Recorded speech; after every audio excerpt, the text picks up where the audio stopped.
ओम शांति। आपका प्रश्न है, कम शब्दों द्वारा ज्ञान के सर्व खजानों को स्पष्ट करने वाले यथार्थ और शक्तिशाली भव।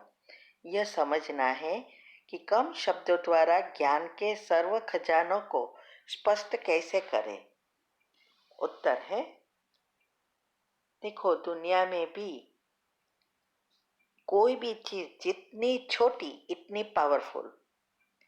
जैसे ये बॉम्ब, एटम वगैरह होते हैं, वो कितने सूक्ष्म होते हैं, लेकिन अंदर की शक्ति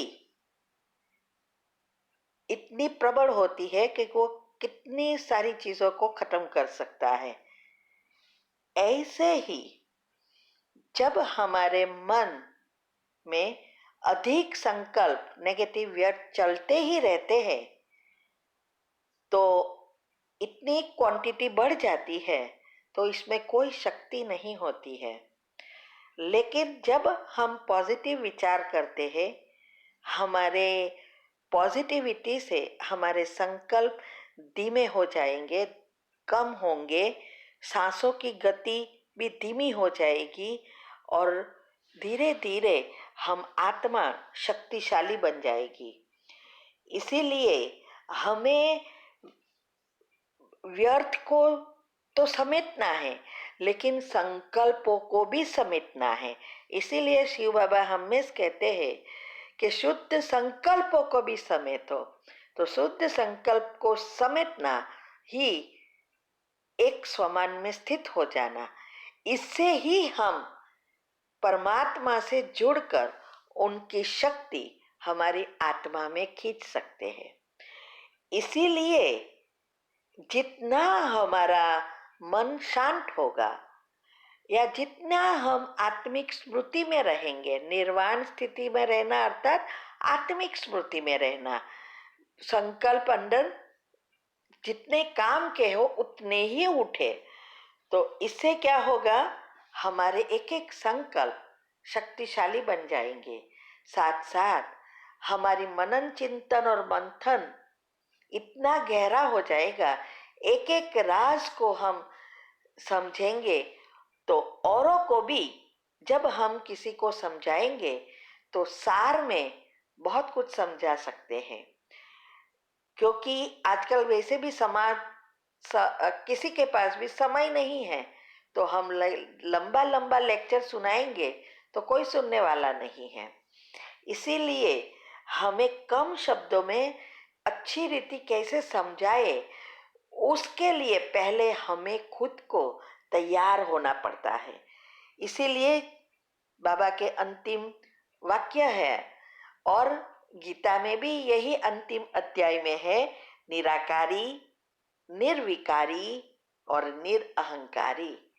ये अवस्था बनाने के लिए जितना हमारे संकल्पों को हम समेटेंगे, इतना हमारी एक एक वाणी इतनी शक्तिशाली, पावरफुल बन जाएगी, तो हमें बोलना भी नहीं पड़ेगा।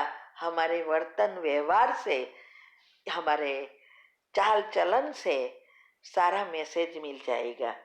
इसीलिए जो भी हमारे अंदर ज्ञान का खजाना है, वो खजाना जो राज है, वो राज को हम इतना अच्छी रीति समझा सकेंगे जिससे जो हमारी जो सेवा है, मनसा सेवा कहो या वाणी की भी सेवा है, तो इतना वो प्रभावशाली बन जाएगी और विस्तार भी समाप्त हो जाएगा। क्योंकि सारा पुरुषार्थ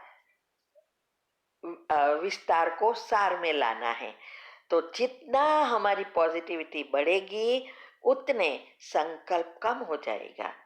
जैसे देखो, जब हम मेडिटेशन सीखते हैं तो पहले तो हमें हमारे अंदर से पॉजिटिव विचार या आत्मा का चिंतन ही नहीं निकलता है ना। फिर धीरे धीरे हमारे अंदर ज्ञान समझ में आता है, तो संकल्प उठना या संकल्प करना शुरू करते हैं, लेकिन इतना फास्ट करते हैं क्योंकि विजुअलाइजिंग नहीं होता, कुछ समझ नहीं होती, तो 5 मिनट होवे, सारा जो भी अंदर आत्मा के चिंतन है समाप्त हो जाता। फिर आधा घंटा पौना घंटा क्या करे। लेकिन जब हमारी यह पहली अवस्था पक्की हो जाती है तो हमारी एकाग्रता भी बढ़ जाती है, विजुअलाइजिंग पावर भी बढ़ जाता है। तो हम 1 घंटे में जो पहले हमें 15 मिनट में जो चलाते थे वो 1 मिनट भी नहीं लगेगी। और ये स्वमान हम 1 घंटे में 25-30 भी नहीं बार दोहराएंगे।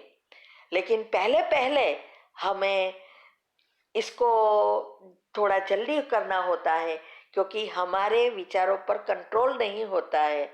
और ये सब जितना मनन चिंतन मंथन करेंगे, जितनी पहली स्टेज पक्की होगी, उतना हमारा निश्चय बढ़ेगा, विश्वास बढ़ेगा और नशा चढ़ेगा। तब हम विस्तार को समेटकर अंतिम 1 सेकंड का पेपर पास करने के लायक बन सकते हैं। ओम शांति। आपका प्रश्न है, व्यर्थ संकल्प चलते हैं बीमारी के बारे में, ब्रेन की नस फट जाए इतना बार बार यही आता है, इसको 3 बार कैसे कैंसल करें। उत्तर है, देखो, ये जो संकल्प हमारा चलता है बीमारी के बारे में, तो बीमारी और बढ़ेगी। हमारे अंदर एक एक संकल्प से रसायन उत्पन्न होते हैं और जब हमारे नेगेटिव व्यर्थ बढ़ जाते हैं तो हानिकारक रसायन उत्पन्न होने से हमारे ब्रेन में भी ओवरलोड हो जाने से हमारा सिर दर्द शुरू हो जाएगा। यही टेंशन से डिप्रेशन में जाने का ये एक प्रोसेस है। इसीलिए साइंटिफिक रीति से हमने समझाया है कि कैसे 3 बार कैंसल करना है और हमें जो चाहिए वो 3 बार पॉजिटिव से भरना है। और साथ साथ एक लिस्ट बनाओ, सारे दिन आपको जो चाहिए वही सोचना है। इससे आपकी एक विचारों पर कंट्रोल आ जाएगा। तब आपकी पॉजिटिविटी जब बढ़ेगी तब हमारी ये सब प्रॉब्लम है वो समाप्त हो जाएगा। इसके लिए ही मनन चिंतन की पहली अवस्था जितनी हो सके इतनी पक्की करो। ठीक है। ओम शांति।